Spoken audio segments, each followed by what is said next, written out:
Hello everyone, and welcome to my mid-month wrap-up. So I actually forgot about half the books I've read, and it was only 4 to begin with, so my mind has just been all over the place the beginning of this month. We had a long weekend out in the countryside, so I've forgotten so much. I've been busy.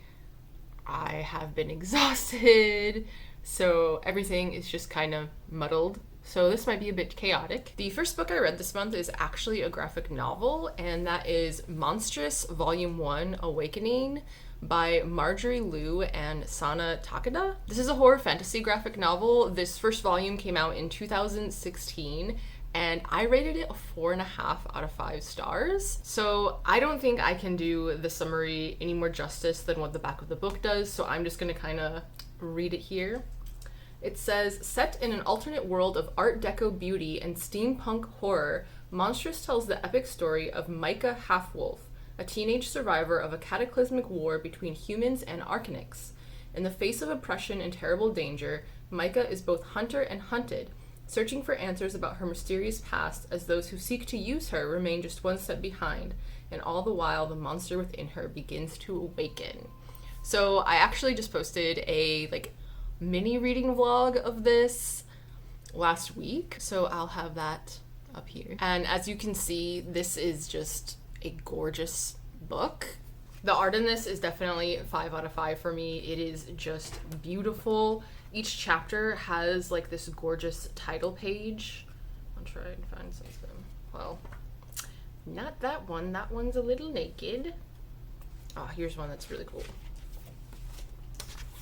Each chapter has this gorgeous title page. And in between chapters, well, not all of them, most of them, there's this sort of info dump by this cat professor, because apparently cats are some magical creature in this world, and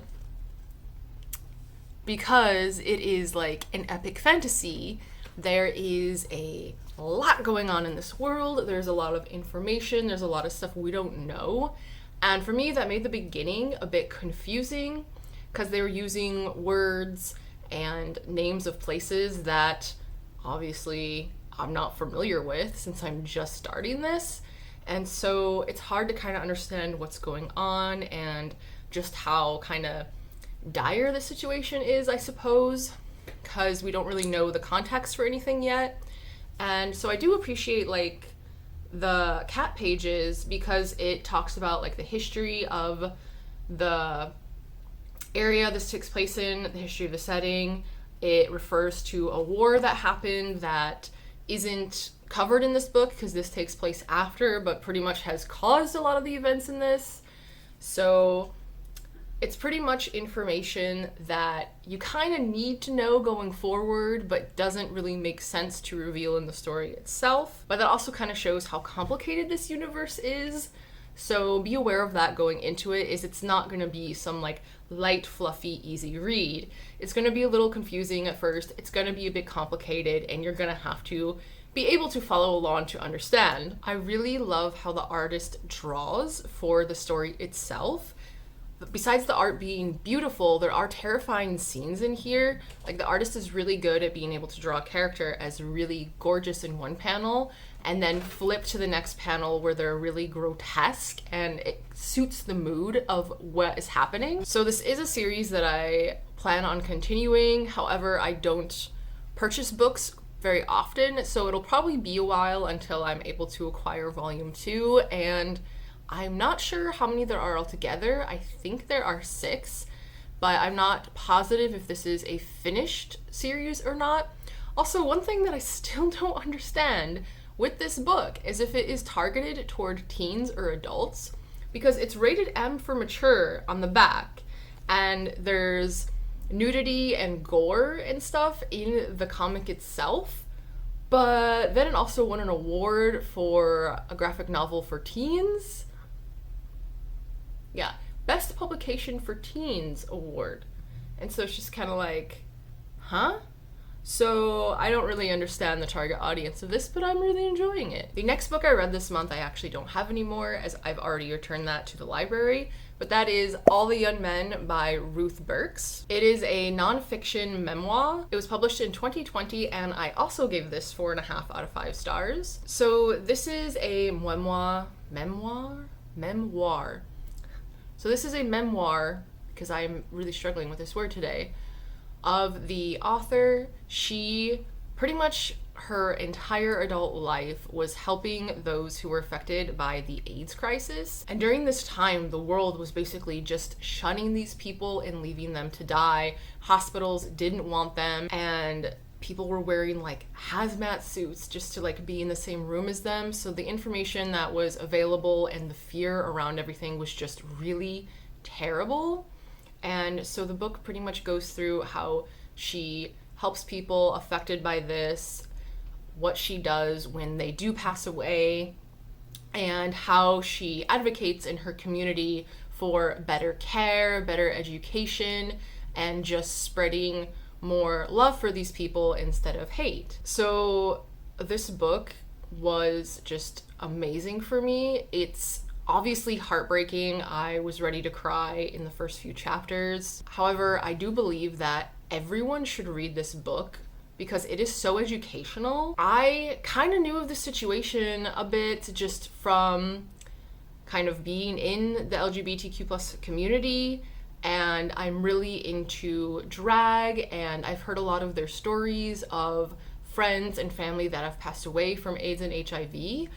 And however, I really just wasn't aware of how damning the situation was, of how the public's reaction was just so harsh towards people. And it was just such a depressing situation, reading how hateful people can be. But on the other hand, it really showed people's love and compassion and the determination to educate the ignorant and try and change people's opinions through the education to create a better space. The only issue I have with this book, which is what brought it down from a 5 to a 4.5, is just how the chapters themselves were set up. It was really odd in a lot of situations. Often there would be a complete scene change, and it would take me a few sentences to realize that we were in a different place or talking to a different person. And sometimes there were conversations that just felt unfinished because of this. And so it was a bit confusing to me at times, just because it didn't feel like we should be switching to this other perspective already or this different situation. And so it kind of felt like the chapters maybe should have been divided a little smaller to kind of make that transition a bit smoother. This next book I'm actually currently working on editing the reading vlog for. It is also the choice for the local book club that I'm in for this month, and that is, if I remember to freaking grab the book, I am just so out of it. That is The Paris Library by Janet Skesley and Charles. So I've said this multiple times, I live in Paris. I go to the American Library in Paris to get most of my library books, and that happens to be the setting of this book. So I already, before even reading it, have a huge attachment and probably bias toward this book, just because it's a place that I really love. It's a place I know. So reading about that is just really exciting for me. But this is a historical fiction. It was published this year, and I ended up giving it a 4 out of 5. So this is a dual timeline story about a librarian at the American Library in Paris and how that establishment tries to stay open and kind of push back against the Nazis during the World War II occupation of Paris. So dual timelines and historical fiction kind of don't have a good relationship with me. So I was nervous going into this. However, this ended up really surprising me, and I ended up really invested in the characters and the main storyline to where I thoroughly enjoyed this in the end. Our main character is a French woman named Odile, and the dual timeline, the first one starts in 1939 in Paris, and the second one starts in 1983, I think it is, in Montana. And the 80s timeline is told from the perspective of a girl named Lily. It starts when she's 12 and Odile is her older neighbor. I could have done completely without the dual timeline aspect. I thought maybe it would show Odile's death in the end, or maybe have some like big reveal or something about her past. However, none of that really happened, and it just seemed like pointless fluff kinda to me. And I had no attachment to Lily at all. I did not care about her. It started following her when she was 12, so like I really couldn't develop a connection with her. So I didn't care about that. And there were also a few chapters from some of the other librarians' perspectives, and some of them kind of added a bit to the story, but other ones it was just like, okay, why is this here? And it just kind of felt like at times that the author was trying to put too much information into the story, show us a little too much, and I think just having it be from Odile's perspective in the World War II timeline would have been just fine for this. The first half of this book is really good at kind of building up the tension and anxiety of the oncoming war, and you can really feel how people's thoughts and opinions and emotions change as the threat of the Germans invading Paris gets closer and closer. One thing to be wary of when going into this book is if you are not familiar with Paris and you are not familiar with any French words, then you are probably going to have a bit of a rough time. Obviously, going into this, I fully expected there to be French words peppered here and there. That's usually the case with books that take place in non-English speaking countries. However, in this one, it is done a lot. It is very, very frequent, and I even had issues with some of it. I've lived in France for 3 years, but there were times where I would have to ask my husband how to pronounce a word or the meaning of a word because the meaning that I knew didn't fit with the sentence and what was going on. So if you don't know anything at all, you're probably going to be doing some Googling. And if you're not familiar with the city at all, you're really not going to understand the significance of where they are. So in one aspect, I think that's why I enjoyed the book more, is I was familiar with the streets and the places. And Ori is blocking everything. Hey, come on, get out of the way. Oh my god. And so for me, it was really interesting because I could visualize them walking down these streets and passing these buildings and stuff because I'm familiar with what these places are and what's going on. As usual, I wasn't really a fan of the ending. I loved almost every aspect of Odile's story, and then all of a sudden we kind of get to the end and it's just very abrupt, and it felt like out of character for her as well. It was just really strange. She basically finds something out about someone she loves and just does the complete opposite and just kind of throws everything away, and it's just like, what is going on? And that just felt so weird to me that it kind of lost me at the end there. And then the very last chapter is a Lily chapter, and since I just don't even feel like her chapters are necessary, it just kind of ended on a note. But everything leading up to that was really good, and if you enjoy historical fiction, and especially World War II stories, I highly recommend this. As someone who reads a lot and loves spending time in libraries, like, this was right up my alley, so I really enjoyed this reading experience. The last story I read is actually an e-arc that I received from the site NetGalley. I recently signed up for this site. I've heard about it a bit through like BookTube and Goodreads and stuff, but essentially NetGalley is a site where you can sign up as just a casual reviewer, and there'll be audiobooks and ebooks that haven't been published yet that you can listen to or read and review. And so some of them are just available to everyone, others you have to request, and the publisher will choose whether to send you the link to that or not. And this was one that I actually requested, and I was surprised to be picked for because I'd only reviewed one other book so far on that site. So there isn't really a cover or anything for this yet, and even on the e-arc there really wasn't anything, so I don't have much to show.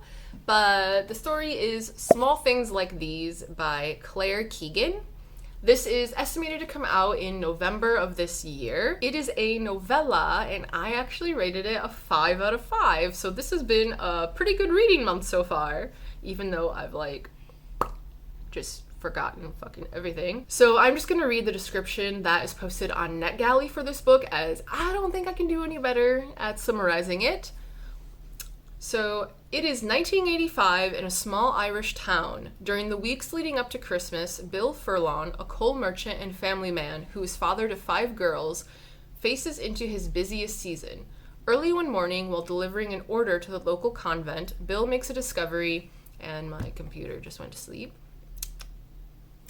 Bill makes a discovery which forces him to confront both his past and the complicit silences of a town controlled by the church.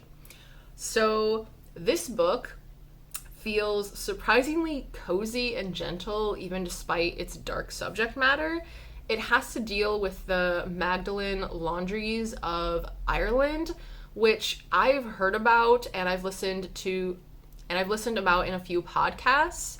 It's essentially kind of a convent place that's related to the church, and unwed or teenage women would be sent there if they were pregnant, and they would be forced to do free labor. They would be abused. They were not well taken care of, and when they would have their baby, the baby would most likely either be killed or sold as an illegal adoption thing.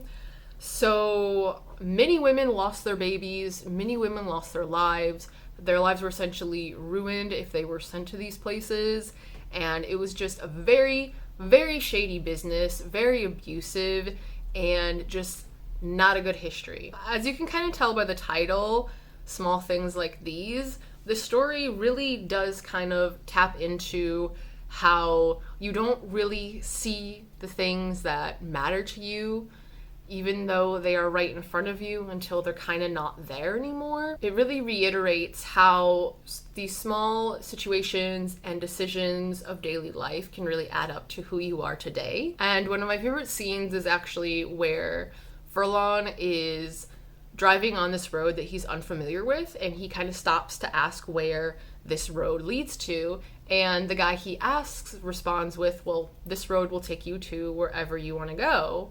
And I just feel like that really reflects on the everyday decisions we make, and kind of foreshadows the decision that this character will have to make later on in the story. Overall, this was just a really lovely, very reflective and heartbreaking story, but it just felt so cozy and warm at the same time. It's so weird to describe, but I also felt a lot of the emotions of the character. I could feel the anxiety of, is he going to actually make the right decision? Is he actually going to try to help? Or is he going to be like the rest of the town that just ignores what's going on? Because this convent is essentially an open secret of the town. And throughout the years of his life, he's kind of just been like, oh, it's just rumors, it's not actually true. But then he's essentially faced with what's truly happening, and he has to make this decision of is he going to basically ruin his character and go against what his religion is, what his character wants him to be, how he was raised, or is he going to do the right thing? And since he has 5 girls, it kind of makes the decision more personal to him, because it could easily be his daughters in this situation. So I am very grateful to Grove Atlantic, who is the publisher, and NetGalley for allowing me to read this e-arc. It was just such a great read. I definitely recommend it to just everyone, and especially if you're interested in Irish history. This author has written a lot of other short stories, and I think she has a few short story collections as well, but I'm definitely intrigued on reading her other work, as this one was just so good to me. And that's all I've read for this month so far. I'm honestly just glad I managed to read 4 different things, because I thought I'd only read 2, so I was a bit surprised when I looked at my reading history. But as always, Thank you for hanging out with me. It is greatly appreciated. And if you enjoyed this video, please like and subscribe, as that helps me out a lot. And until next time, bonne journée and au revoir.